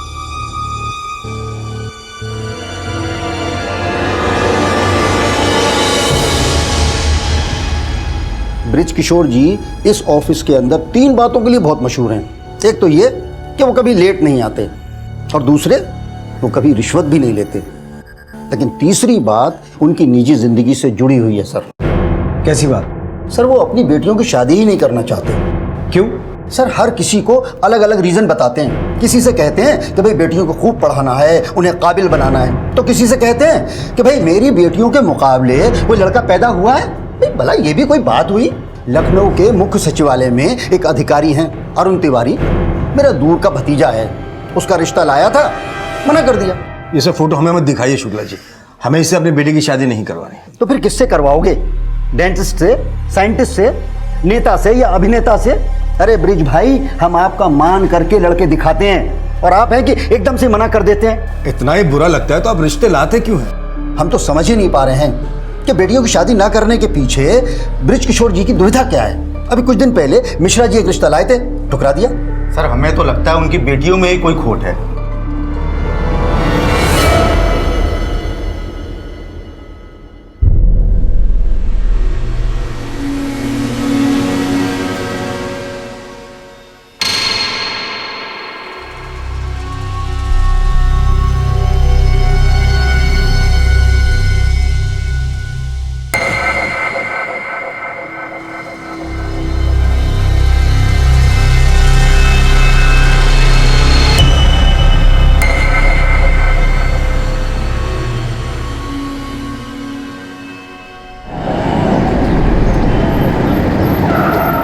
सर, ब्रिज किशोर के अड़ोस पड़ोस वालों को तो मैं नहीं जानता, लेकिन मोहल्ले के कुछ लड़के हैं, उनकी बेटियों को अक्सर परेशान करते रहते हैं। Hello madam. नमस्ते। अरे सुनो ना। रुकिए तो मैडम, कहाँ जा रही हैं आप?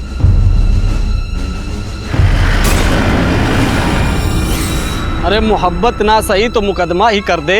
तारीख दर तारीख मुलाकात तो होती है। वाह वाह पिंटू भाई, तुम सबको तारीख दिलवा दो। चलो। तुम में से कौन ब्रिज किशोर की बेटियों के साथ छेड़छाड़ करता है?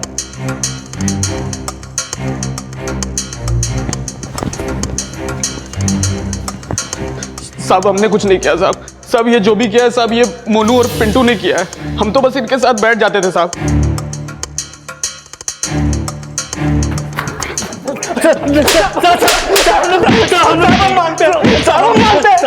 मानते हैं कि ब्रिज जी के घर के आगे कचरा हम फेंकते हैं साहब, लेकिन उनके घर में कोई बच्चा नहीं गाड़ा हमने साहब। सिन्हा, हमने कोई बच्चा नहीं गाड़ा साहब, हमारा यकीन कीजिए सर। तुमने नहीं गाड़ा तो किसने गाड़ा? सर वो हमें नहीं पता, हम तो सिर्फ उस रात भी कचरा ही फेंकने गए थे।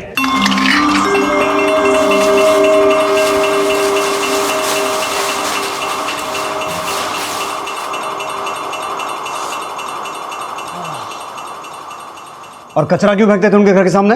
क्योंकि सर एक बार उनकी दोनों बेटियों ने सबके सामने हमारी इज्जत का कचरा किया था साहब। हाय रे तेरे नखरे, हाय रे तेरी स्टाइल, कभी हमें भी मैसेज कर दिया करो, हमारे पास भी है मोबाइल। वाह वाह क्या बात है दिलीप भाई। सुमेधा सुमेधा सुमेधा छोड़ो उन्हें, चल। हम मानते हैं कि हमसे गलती हुई है सर, लेकिन उनकी दोनों बेटियां भी कम नहीं है सर, और उनका बाप तो हमारी समझ से बाहर है साहब। हम कूड़ा कचरा कुछ भी फेंकते हैं, वो चुपचाप आता है, सीधा साफ करके चला जाता है, आंख तक नहीं उठाई हम लोगों पे आज तक। लेकिन दोनों बेटियां आफत हैं उसकी, कि दोनों के बॉयफ्रेंड है साहब। और साहब वो छोटी वाली सुमेधा, वो तो कुछ ज़्यादा ही अय्यास है साहब। उसका एक बॉयफ्रेंड था आदित्य। आदित्य एक दिन अपने बाप को लेकर के रिश्ते के लिए आया, लेकिन खुद सुमेधा के कहने पर उसके बाप ने रिश्ता ठुकरा दिया साहब, क्योंकि उसका दूसरा अफेयर शुरू हो गया था साहब। और ये सब बातें तुम्हें कैसे पता है? साहब छोटा सा मोहल्ला है अपना साहब, बात पता चली जाती है साहब। सर हमने कुछ नहीं किया सर। सर इन दोनों का भी वही कहना है जो ब्रिज किशोर के दूसरे पड़ोसियों का कहना है। सर कहीं ऐसा तो नहीं कि ब्रिज किशोर अपने दोनों बेटियों की शादी इस कारण नहीं करवा पा रहा हो क्योंकि दोनों बेटियां खुद ही शादी नहीं करना चाहती? लेकिन हमें पता ये लगाना है सिन्हा कि ब्रिज किशोर की दोनों बेटियों की शादी ना होने का ऐसा क्या राज है जो उस नवजात बच्चे की जान का दुश्मन बना? ब्रिज किशोर की दोनों बेटियों के कैरेक्टर के बारे में अच्छे से पता करो, ये पता लगाओ कि उनकी जिंदगी में ऐसा कोई है जिसका कनेक्शन उस बच्चे से हो सकता है, और इन मजनुओं की पूरी हिस्ट्री निकालो। हो सकता है इन्होंने कोई कांड किया हो ब्रिज किशोर की पूरी फैमिली को फंसाने के लिए। सर और बिठा जवान लड़कियों को घर में, बच्चे की लाश तो मिल ही चुकी है, पता नहीं अभी आगे क्या क्या हो। आज तक इनके कानों में कभी जू रेंगी है जो अब रेंगेगी। जू और कीड़े मकोड़ों जैसी सोच आप लोगों की है, खबरदार अगर फालतू मुंह खोला तो। सुमेधा चलो यहाँ से। पापा चलो तुम यहाँ से, चल अंदर। पापा बोलो। चल अंदर, ये सब तेरी वजह से।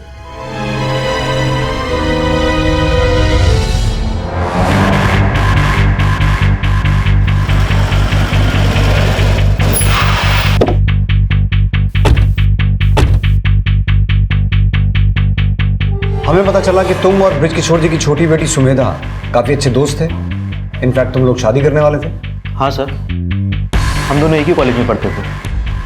हमें कभी नहीं लगा कि सुमेधा हमसे प्यार नहीं करती, लेकिन जब हम अपने पापा के साथ उनके घर रिश्ता लेकर पहुंचे तब पता लगा कि हम कितने गलत थे।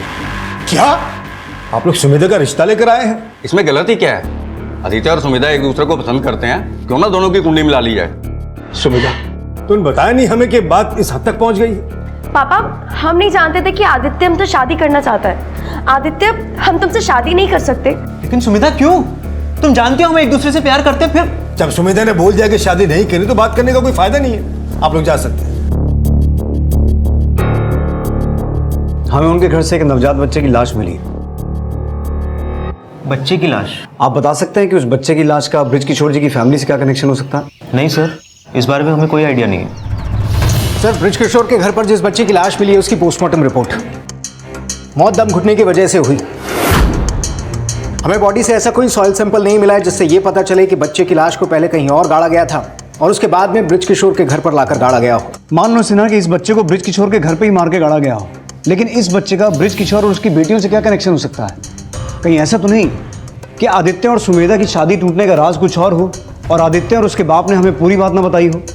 सर राज चाहे जो हो, लेकिन ये बात भी कंफर्म है कि सुमेधा की जिंदगी में आदित्य के बाद में एक और लड़का आया। उसका नाम है ऋषभ। ऋषभ और सुमेधा की अक्सर बातें हुआ करती हैं। और हाँ सर, मैंने सुमेधा की बड़ी बहन रोहिणी के कॉल रिकॉर्ड्स चेक किए तो पता चला कि उसकी कोचिंग सेंटर के मालिक से अक्सर बातें हुआ करती हैं, वो भी लेट आवर्स में। क्या नाम है कोचिंग सेंटर वाले का? सर प्रवीण, और ये प्रवीण शादीशुदा है। अरे ब्रिज किशोर जी, रोहिणी को यहाँ से गए 3 घंटे हो गए हैं। हम खुद उसका कब से फोन ट्राई कर रहे हैं लेकिन वो फोन ही नहीं उठा रही है। अरे प्रवीण, फोन तो वो हमारा भी नहीं उठा रही है। आप टेंशन मत लीजिए, हम पता करते हैं कि वो इस वक्त कहाँ हो सकती है। अच्छा मीनवाइल अगर आपको कुछ पता चले तो मुझे इन्फॉर्म कीजिए। ठीक है बेटा। क्या हुआ जी? होना क्या था, एक प्रॉब्लम सॉल्व नहीं होती कि दूसरी खड़ी मिलती।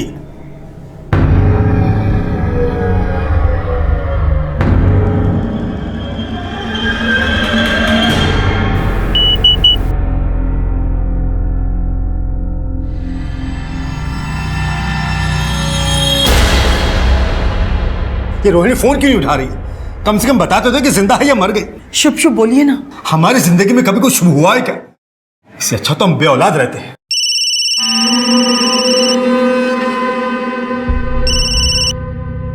क्या हुआ? किसका फोन था? अननोन नंबर था। अननोन नंबर था तो उठा लेती। हाँ। क्या पता रोहिणी फोन कर रही हो। पापा वो ऋषभ का फोन था। मुझे ऐसा लगता है सिन्हा कि आदित्य के बाद सुमेधा की ऋषभ से शादी इसलिए नहीं हुई क्योंकि उसकी बड़ी बहन रोहिणी अभी तक कुंवारी है, और रोहिणी की शादी अभी तक इसलिए नहीं हुई क्योंकि उसका अफेयर एक शादीशुदा आदमी के साथ चल रहा है। अब इन दोनों बहनों से पर्सनली मिलकर पता चलेगा कि इन दोनों की शादी ना होने की वजह क्या है। ब्रिज किशोर के आंगन में एक नवजात बच्चे की लाश का मिलना क्या वाकई किसी की साजिश थी, या फिर ब्रिज किशोर का परिवार कुछ छिपा रहा था? पुलिस फिलहाल किसी के खिलाफ कोई सबूत तो नहीं जुटा पाई थी, लेकिन ब्रिज किशोर की दोनों बेटियों रोहिणी और सुमेधा का चरित्र शक के दायरे में था, और इसी बीच रोहिणी का लापता हो जाना पुलिस के शक को और भी पुख्ता करने वाला था। हमारी रोहिणी की हर फ्रेंड से बात हुई, वो किसी के पास नहीं गई। लगता है हमारी रोहिणी आ गई। हमें सुमेधा और रोहिणी से कुछ बात करनी है। सर लेकिन रोहिणी तो घर पे नहीं है। हम सब खुद उसका वेट कर रहे हैं। सर, रोहिणी की लास्ट क्लास ठीक 3 बजे खत्म हो जाती है, और वो आज भी दिन के 3 बजे हमारे कोचिंग सेंटर से चली गई थी। सर हम कई घंटों से रोहिणी का फोन ट्राई कर रहे हैं सर। रिंग तो जा रही है लेकिन वो फोन ही नहीं उठा रही।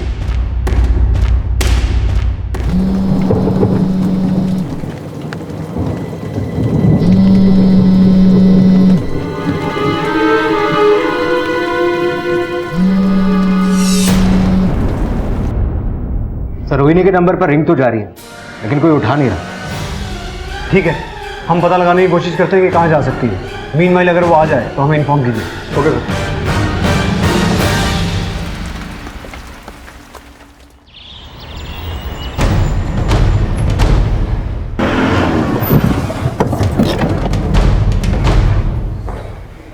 सर रोहिणी का फोन कल शाम 5 बजे से लेकर सुबह 4 बजे तक गौतम नगर में एक्टिव था, लेकिन अभी उसका फोन बंद आ रहा है। इसका मतलब है रोहिणी का फोन 11 घंटे तक गौतम नगर में एक्टिव था। सिन्हा, रोहिणी के घर वालों से पता करो गौतम नगर में ऐसा कौन है जहां रोहिणी जा सकती है, और अपनी एक टीम लेकर रोहिणी की तलाश में गौतम नगर जाओ। सर रोहिणी की तलाश में जल्द ही ये सामने आने वाला था कि अब रोहिणी की हत्या हो चुकी थी, लेकिन रोहिणी की हत्या किसने और क्यों की, इन सवालों के उठने से पहले पुलिस को पता चला था कि रोहिणी आखिरी बार एक हॉस्पिटल में जाते हुए देखी गई थी।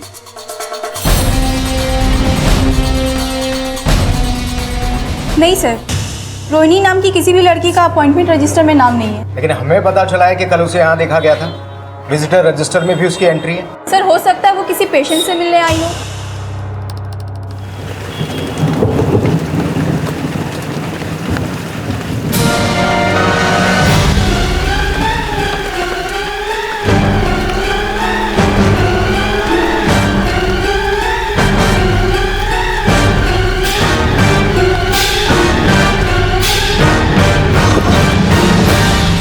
क्या हुआ?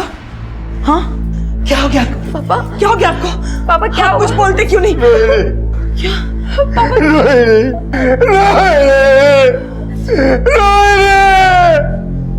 सर रोहिणी कल शाम 5 बजे इस हॉस्पिटल में आई। रजिस्टर में भी इसकी एंट्री है, लेकिन ये यहाँ पर क्यों आई इसके बारे में किसी को कोई क्लू नहीं। ना तो किसी डॉक्टर से इसका अपॉइंटमेंट था और ना ही किसी पेशेंट से मिले यहाँ आए। हॉस्पिटल का सीसीटीवी चेक करते हैं। सिंह सर, बॉडी को पोस्टमार्टम के लिए भिजवाओ। सर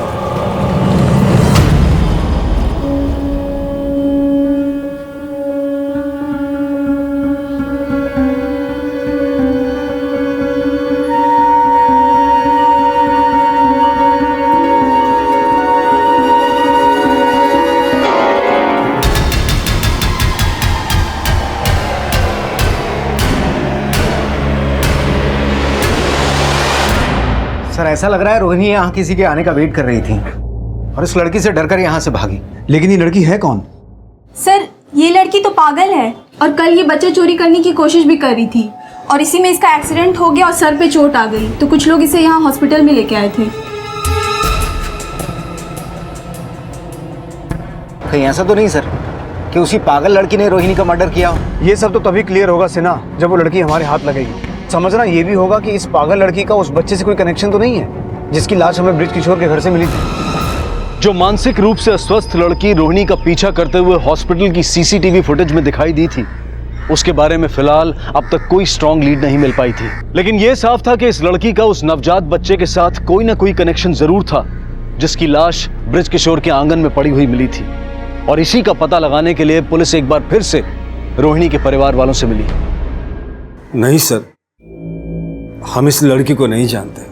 लेकिन रोहिणी जिस तरह से इस लड़की को देख के भागी, उससे हमें ऐसा लगता है कि रोहिणी इसे जरूर जानती होगी। जरा ध्यान से देखिए, शायद आप इसे जानते हो। हमने कहा ना सर, हम नहीं जानते इस लड़की को। आप लोग, आप पहचानते हैं इसे? चलिए मान लिया कि आप लोग इस लड़की को नहीं जानते, लेकिन इतना तो जानते होंगे कि रोहिणी हॉस्पिटल क्यों गई थी? उसे कुछ प्रॉब्लम थी? उसे क्या प्रॉब्लम होगी सर? रोहिणी बिल्कुल स्वस्थ थी। स्वस्थ थी तो हॉस्पिटल क्यों गई? हमें ऐसा लगता है कि आप लोग हमसे कुछ छुपा रहे हैं। हो सकता है ऐसी कोई बात हो जो रोहिणी ने अपने माँ बाप से ना कही हो, आपसे कही हो। नहीं सर, दीदी ने हमसे कुछ नहीं बताया। पक्का ना? अब कहना क्या चाहते हैं सर? हम लोग झूठ बोल रहे हैं? हो भी सकता है, और अगर आप लोग झूठ नहीं बोल रहे हैं तो हो सकता है कि आपकी बेटियों ने आपसे कुछ छुपाया हो। सर हम कुछ नहीं छुपा रहे। तो शायद रोहिणी ने आपसे कुछ छुपाया हो।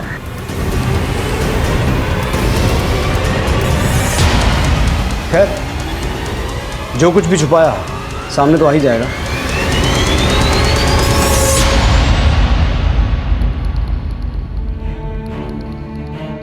प्रवीण और रोहिणी के अफेयर के एंगल को अच्छे से वेरीफाई करो और कैसे भी करके उस पागल लड़की को ढूंढो। मुझे ऐसा लगता है कि रोहिणी के मर्डर का राज उस पागल लड़की से जुड़ा है। अगर वो लड़की हमें मिल गई तो ब्रिज किशोर के घर मिले बच्चे की लाश का राज भी सामने आ जाएगा। जी सर। ये केस उस नवजात बच्चे की लाश मिलने के बाद शुरू हुआ जो ब्रिज किशोर के घर में गड़ी मिली थी। लेकिन ब्रिज किशोर की बड़ी बेटी रोहिणी की हत्या का कनेक्शन भले ही उस मानसिक रूप से अस्वस्थ लड़की से जुड़ा नजर आ रहा था, लेकिन प्रवीण और रोहिणी के अनैतिक रिश्ते का खुलासा इस केस को एक नया एंगल दे रहा था। हाँ सर, ये सच है। हम और रोहिणी एक दूसरे से प्यार करते थे। इनफैक्ट हम तो उसके साथ शादी भी करना चाहते थे, लेकिन वो हमारे से शादी नहीं करना चाहती थी। ऐसा क्यों?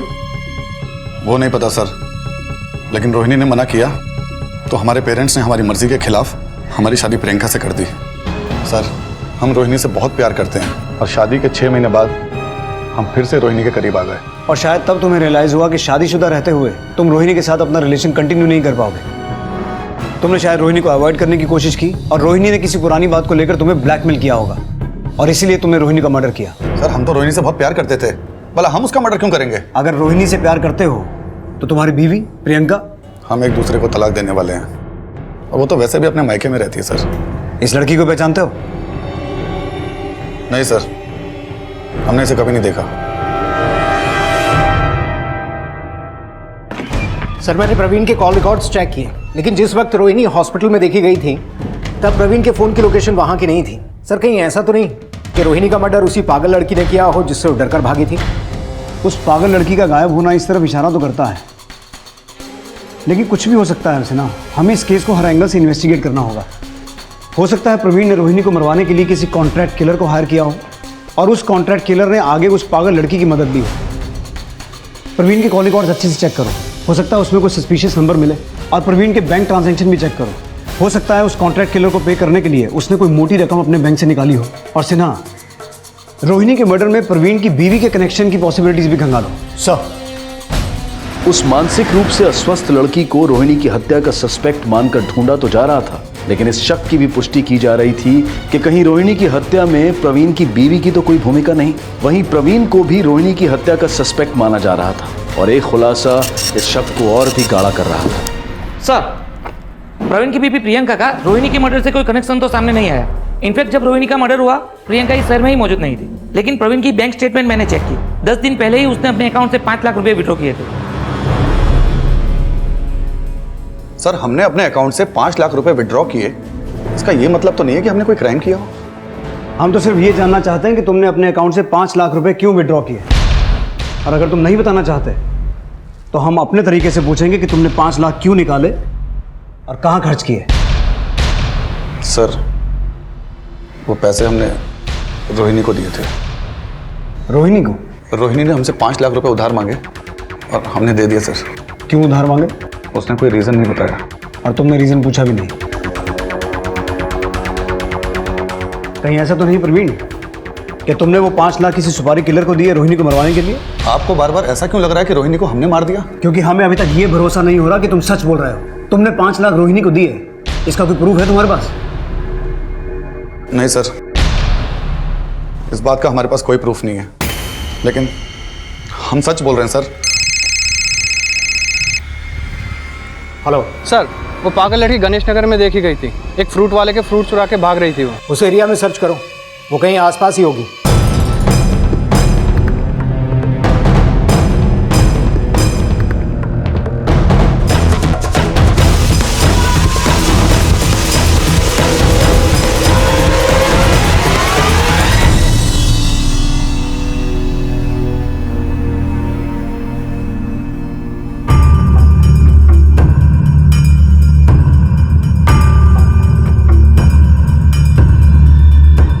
लड़की मान रही है कि उसने रोहिणी का पीछा किया था, पर सर उसका ये भी कहना है कि उसने रोहिणी का मर्डर नहीं किया।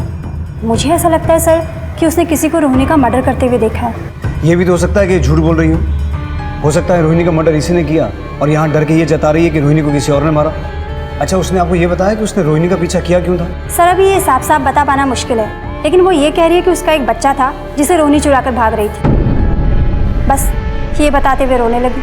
आपको क्या लगता है ये सच बोल रही है? हाँ सर, लगता तो ऐसा ही है। तो आप उससे ये जानने की कोशिश कीजिए कि अगर रोहिणी को इसने नहीं मारा तो फिर किसने मारा? सर वो अभी इस कंडीशन में नहीं है। सर अगर ये लड़की वाकई में सच बोल रही है तो ब्रिज किशोर के घर पर जिस बच्चे की लाश मिली वो बच्चा इसी का था। सिन्हा, ये लड़की मुश्किल से 17-18 साल की होगी। अगर ये सच बोल रही है तो हमें ये भी पता लगाना होगा कि इसके बच्चे का बाप कौन था और रोहिणी का इसका बच्चा चुराने का मकसद क्या था। इस लड़की का मेडिकल करवाओ और ये पता लगाने की कोशिश करो कि इसने वाकई में किसी बच्चे को जन्म दिया था, और अगर दिया था तो जिस बच्चे की लाश हमें ब्रिज किशोर के घर मिली थी उसका डीएनए इस लड़की के डीएनए से मैच करके देखो।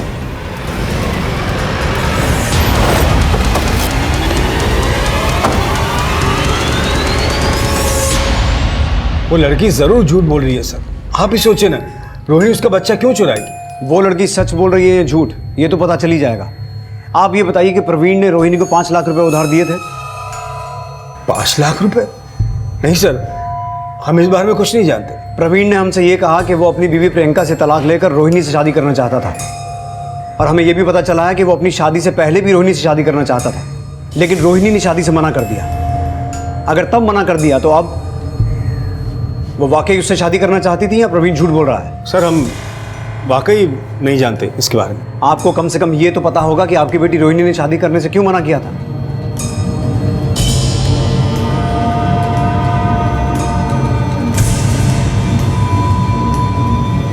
इस केस के बाकी सस्पेक्ट कुछ भी कहें, लेकिन कोई तो ऐसी बात है जो ये परिवार वाले हमसे छुपा रहे हैं। इनके परिवार की पूरी बैकग्राउंड चेक करो। इनकी चुप्पी के पीछे कोई तो बड़ा राज है जिसका सामने आना जरूरी है।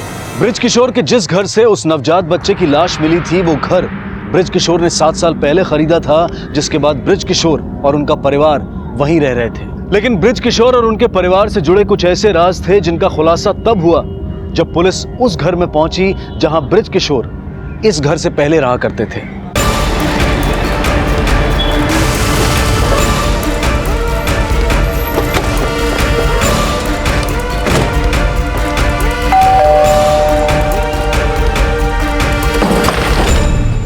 जी, हमें पता चला कि 7 साल पहले ब्रिज किशोर और उनका परिवार यही रहता था। जी, ब्रिज किशोर हमारा ही छोटा भाई है। हमें यह भी पता चला कि यह आपका और ब्रिज किशोर का पुश्तैनी मकान है, लेकिन 7 साल पहले ब्रिज किशोर ने खुद अपना ट्रांसफर यहां से करवा लिया था। उसकी कोई खास वजह?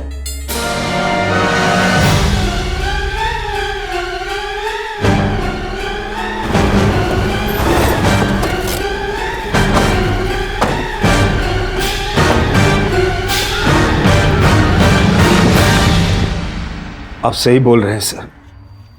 7 साल पहले अपने परिवार के साथ यहाँ आकर रहने का यही कारण था। तो आपने ये बात हमसे छुपाई क्यों? हम किस मुंह से बताते सर कि हमारी छोटी बेटी लड़की नहीं किन्नर है।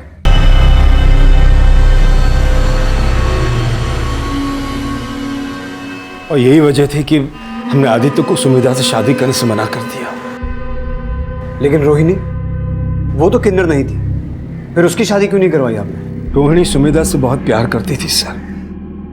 वो अपना घर बसा के सुमेधा के मन में ये हीन भावना नहीं पैदा करना चाहती थी कि क्योंकि वो किन्नर है इसलिए उसका घर नहीं बस सकता। फिर तो रोहिणी अभी भी प्रवीण से शादी करना नहीं चाहती होगी।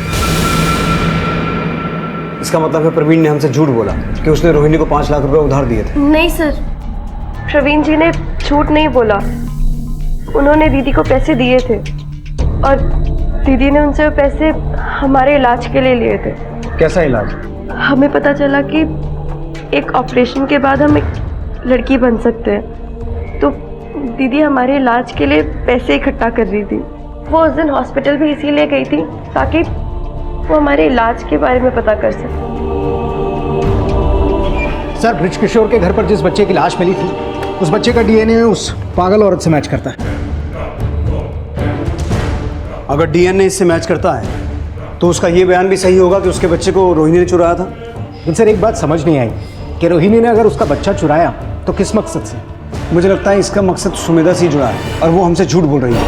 एक बात मुझे अभी भी खटक रही है कि सुमेधा का आदित्य के बाद एक ऋषभ नाम के लड़के से अफेयर चल रहा है।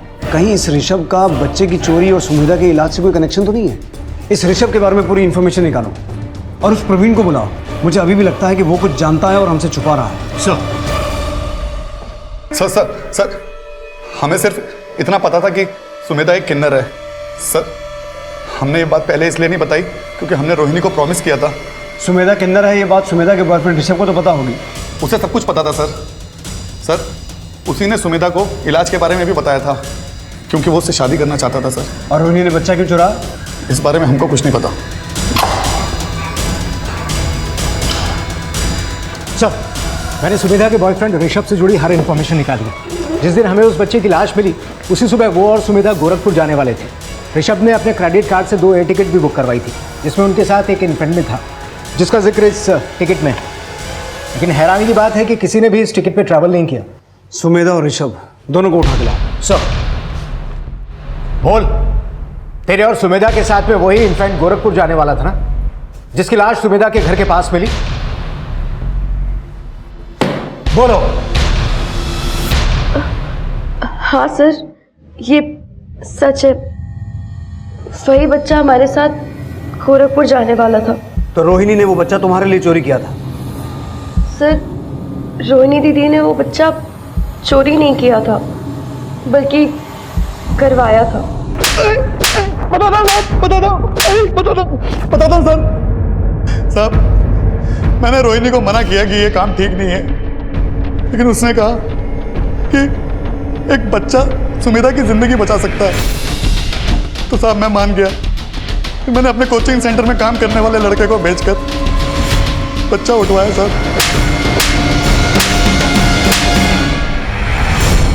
सर, सुमेधा को बच्चा अरेंज करने के लिए हमने ही कहा था। लेकिन क्यों? सर, हम ऋषभ से बहुत प्यार करते हैं और इसी वजह से हम उससे ये राज छिपा नहीं पाए कि हम एक किन्नर है। एक बार को तो हम सुमेधा से बहुत गुस्सा हुए और हमने उससे एक हफ्ते तक बात तक नहीं की, लेकिन फिर हमें एहसास हुआ कि हम गलत हैं। हमें उसे हर्ट नहीं करना चाहिए था। फिर सर हमने करेक्शन सर्जरी के बारे में पता किया और सुमेधा को भी बताया। ये बात हमने रोहिणी दीदी को बताई तो वो हमारी खुशी के लिए कुछ भी करने के लिए तैयार थी। हमने सुमेधा से कहा कि हम दोनों गोरखपुर जाएंगे और हमारे पेरेंट्स से कहेंगे कि हम पहले से ही शादीशुदा हैं और हमारा ऑलरेडी एक बच्चा भी है। हम वो बच्चा चुरा कर घर लेकर आ गए। माँ की नजरों से बचाने के चक्कर में हम तू इसे संभाल।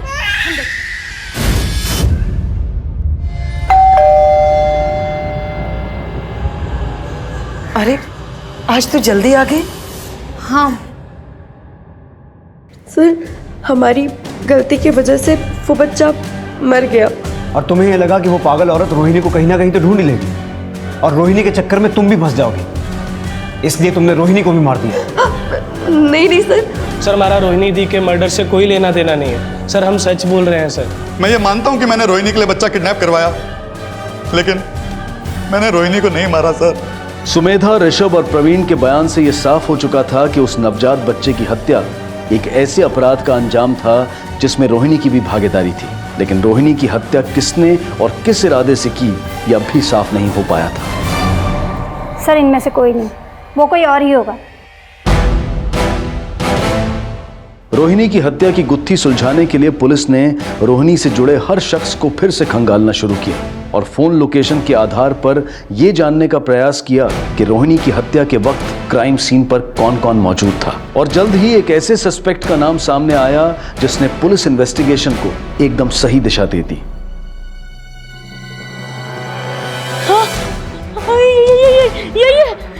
दीदी इसी ने मारा है। ये मैंने इसी को देखा था।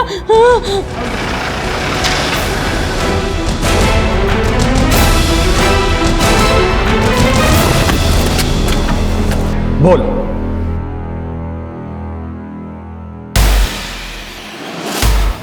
रोहिणी को मारने का मौका हम कई दिनों से ढूंढ रहे थे, अक्सर उसका पीछा किया करते थे। उस दिन हॉस्पिटल में भी उसका पीछा किए थे और उसके बाहर आने का वेट कर रहे थे।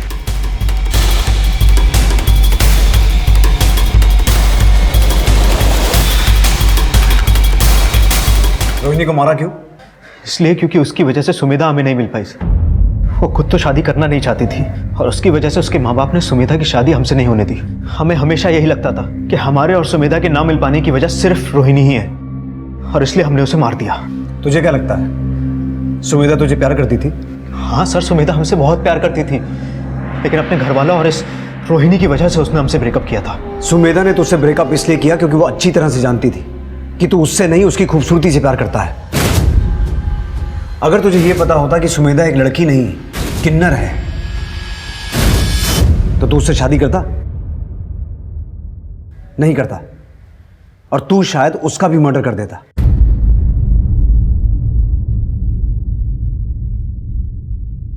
कहते हैं कि इंसान अगर अपनी कमियों से ऊपर उठने का हौसला करे तो कोई भी कमी उसकी राह का रोड़ा नहीं बन सकती। लेकिन कभी कभी यही कमियां ऐसी हताशा पैदा कर देती हैं कि इंसान मुश्किलों से लड़ने की बजाय खुद अपनी मुश्किलें बढ़ा लेता है। रंग रूप लिंग कुदरत की देन है, लेकिन काला गोरा, कद काठी, स्त्री पुरुष, किन्नर का यह भेदभाव हम पैदा करते हैं। माना कि दुनिया में झूठ और चालाकियां इतनी हावी हो गई हैं कि मासूमियत और सच्चापन गुजरते बचपन के साथ ही हमसे छिन जाता है।